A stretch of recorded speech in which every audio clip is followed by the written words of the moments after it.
जिसको मुश्किल आई है ना उसके लिए अल्लाह आसानी भी फरमाए।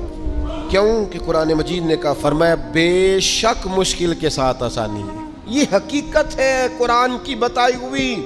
इसलिए जहां जहां भी मुश्किलात है वो समझ लें कि बड़ी जल्दी ये मुश्किलात दरवाजा बनेगी और जैसे ही दरवाजा खुलेगा सामने आसानियां नजर आएंगी। हुजूर गौसे आजम रदी अल्लाह ताला अन्हु फरमाते, मुझ पर सख्त मुश्किलात आई, यहाँ तक कि भूख की वजह से मैं ज़मीन पर लेट गया और ज़रा मैं परेशान होने लगा था कि खुद ब खुद मेरी ज़ुबान पर ये आयतें जारी हो गई, फ़इन्ना मअल उसरि युसरा, इन्ना मअल उसरि युसरा।